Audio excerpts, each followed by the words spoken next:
नमस्कार दोस्तों, मेरे चैनल पर आपका स्वागत है। आज हम बात करने वाले हैं वैल्यू इन्वेस्टिंग के बारे में।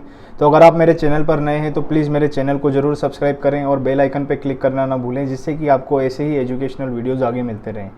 तो चलिए स्टार्ट करते हैं आज का वीडियो।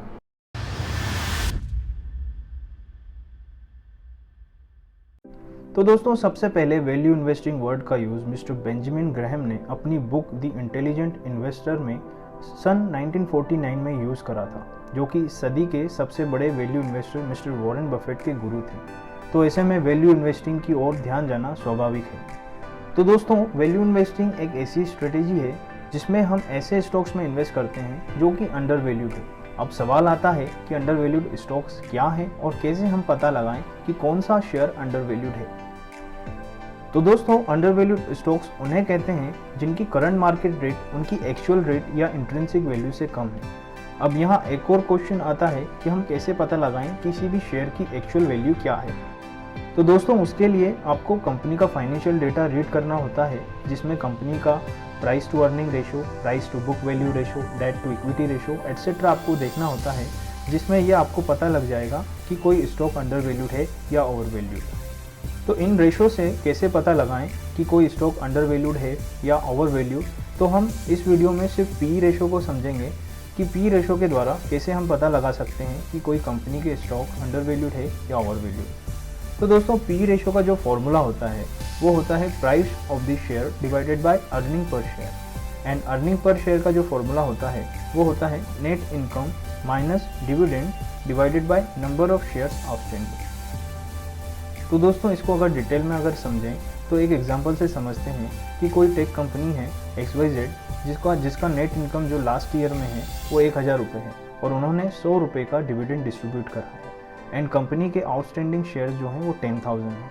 तो कंपनी का अर्निंग पर शेयर निकालने के लिए हम 1000 में माइनस करेंगे 100 डिवाइडेड करेंगे 10,000, तो हमें वैल्यू आएगी 0.090, जो कि अर्निंग पर शेयर है।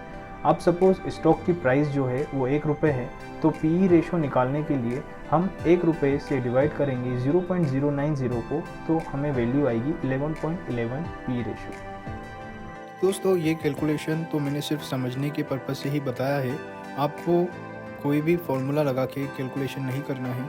आपको सारा डेटा, बहुत सारी वेबसाइट्स हैं वहाँ पर आपको इजीली अवेलेबल है, जैसे कि moneycontrol.com और tradingview.com पे आपको ये डेटा इजीली मिल जाएगा। तो सिंपली पी रेशो से हमें ये पता चलता है कि कोई स्टॉक के प्राइस जो हैं उसके अर्निंग पर शेयर से कितने टाइम ज़्यादा है। अब हमें ये पता करना होता है कि सेम सेक्टर की दूसरी कंपनीज़ के पी रेशो क्या हैं। तो हमारे केस में हम चेक करेंगे कि दूसरी टेक कंपनी का पी रेशो क्या है। जिस कंपनी का पी रेशो सबसे कम होता है वो शेयर अंडर वैल्यूड कहलाता है।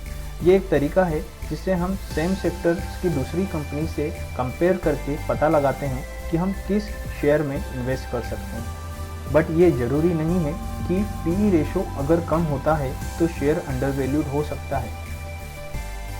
शेयर के अंडर वैल्यूड होने के कई कारण हो सकते हैं, जैसे कि अगर किसी कंपनी का फ्यूचर में ग्रोथ कम हो सकता है, मे बी किसी गवर्नमेंट पॉलिसी के कारण या एनवायरनमेंट चेंज के कारण, या हो सकता है लोगों का इंटरेस्ट किसी दूसरी टेक्नोलॉजी पे शिफ्ट हो रहा है। फॉर एग्जांपल, हम देखते हैं कि आने वाले समय में इलेक्ट्रॉनिक व्हीकल्स की डिमांड बढ़ेगी। ऐसे में वो कंपनीज जिनकी ग्रोथ पेट्रोलियम व्हीकल्स पर टिकी है, उनका फ्यूचर में बंद होने का खतरा या लॉस जाने का खतरा बढ़ जाता है और उनके शेयर्स में उतनी तेज़ी नहीं रहती एंड स्टॉक्स अंडर वैल्यूड हो सकते हैं, इवन दो अभी कंपनीज जो हैं प्रॉफिट में हैं। तो दोस्तों, किसी भी अंडर वैल्यूड स्टॉक में इन्वेस्ट करते समय आपको सिर्फ पिछले कई सालों का डेटा ही नहीं देखना होता है, बल्कि आपको आने वाले टाइम में कंपनी की ग्रोथ को भी प्रेडिक्ट करना होता है। तो दोस्तों, ये तो एक रीज़न हो गया किसी कंपनी के स्टॉक अंडर वैल्यूड होने का। तो ऐसे में क्या हमें सिर्फ पी रेशो को ध्यान में रखकर ही इन्वेस्ट करना चाहिए? क्या वैल्यू इन्वेस्टिंग एक सही स्ट्रेटेजी है? तो दोस्तों, ये आपके एनालिसिस पर डिपेंड करता है। सिर्फ पी रेशो नहीं, हमें दूसरे कई रेशोज़ जैसे कि price to book ratio, debt to equity ratio, price to sales ratio, price to free cash flow ratio को भी देखना होता है, जिसके लिए मैं एक नया वीडियो बनाऊंगा जिसमें हम ये सारे रेशोज़ डिटेल में समझेंगे। बट मैं आपको हमारे दूसरे क्वेश्चन का ज़रूर आंसर दूंगा कि क्या वैल्यू इन्वेस्टिंग एक सही मेथड है स्टॉक मार्केट में प्रॉफिट अर्न करने के लिए। तो दोस्तों, आपने मिस्टर वॉरेन बफेट का तो नाम सुना ही होगा, जो कि सबसे बड़े वैल्यू इन्वेस्टर हैं। उन्होंने वैल्यू इन्वेस्टिंग के जरिए काफ़ी प्रॉफिट अर्न करा है। तो मैं कहूँगा वैल्यू इन्वेस्टिंग एक सही तरीका है प्रॉफिट अर्न करने के लिए। बस डिपेंड करता है आप कैसे मार्केट को इंटरप्रेट करते हैं। कोई स्टॉक अंडर वैल्यूड दूसरे रीज़न से भी हो सकता है, जैसे कि किसी न्यूज़ के कारण इन्वेस्टर्स का पैनिक होकर स्टॉक्स को सेल करना, जिससे उसके शेयर्स प्राइस काफ़ी गिर जाते हैं। बट वो न्यूज़ इतनी ख़राब भी नहीं होती जिससे कि शेयर प्राइस इतने गिरने चाहिए। तो हमें ऐसे मौक़ों का वेट करना होता है कि जब इन्वेस्टर्स के ओवर रिएक्शन के कारण कोई शेयर गिर जाए तो आप उसको उसकी एक्चुअल रेट से कम में बाय कर सकते हैं। अब वैल्यू इन्वेस्टिंग के कुछ रूल्स हैं, जिसमें से पहला रूल कहता है कि अगर आप कोई अंडर वैल्यूड शेयर बाय कर रहे हैं तो आपको उसका एक्चुअल वैल्यू से 2/3 पर बाय करना है, यानी कि 33% डिस्काउंट पर as a margin of safety. अब मार्जिन ऑफ सेफ्टी क्यों? क्योंकि हो सकता है कि शेयर के प्राइस इंट्रिंसिक वैल्यू से काफ़ी गिर जाएं, इसलिए हमें स्टॉक जब बाय करने हैं वो 33% डिस्काउंट पे ही बाय करने हैं, जिससे कि अगर मार्केट क्रैश भी होता है तो इन स्टॉक्स पे ज़्यादा असर ना हो।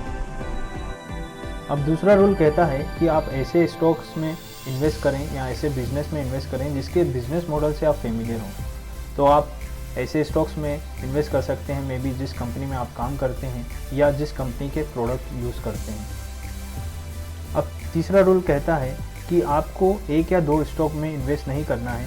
For proper diversification of your risk आपको 10 से 30 स्टॉक में इन्वेस्ट करना है, जिससे कि अगर 2-4 कंपनी के स्टॉक नीचे भी गिर जाते हैं तो आपके पोर्टफोलियो पर ज़्यादा असर नहीं होता है। तो दोस्तों, अगर आप इतनी स्टडी करके इन्वेस्ट करते हैं तो आई थिंक आपको उसका अच्छा रिजल्ट भी मिलता है।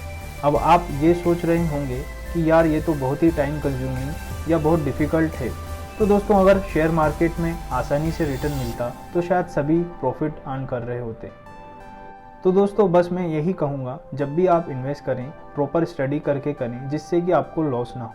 तो दोस्तों, thank you for watching this video. अगर आपको मेरा वीडियो अच्छा लगता है तो प्लीज़ मेरे वीडियो को जरूर लाइक और शेयर करें, और अगर आप मेरे चैनल पर नए हैं तो प्लीज़ चैनल को जरूर सब्सक्राइब करें, जिससे कि आपको ऐसे ही एजुकेशनल वीडियोज़ आगे मिलते रहें।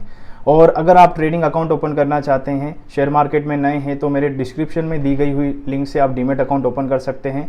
आप पूरी प्रोसेस ऑनलाइन है। अगर आपको कुछ डाउट होता है तो आप कमेंट सेक्शन में मुझसे पूछ सकते हैं। तो दोस्तों, मिलते हैं किसी और दिन किसी नई वीडियो के साथ। तब तक के लिए नमस्कार, जय हिंद।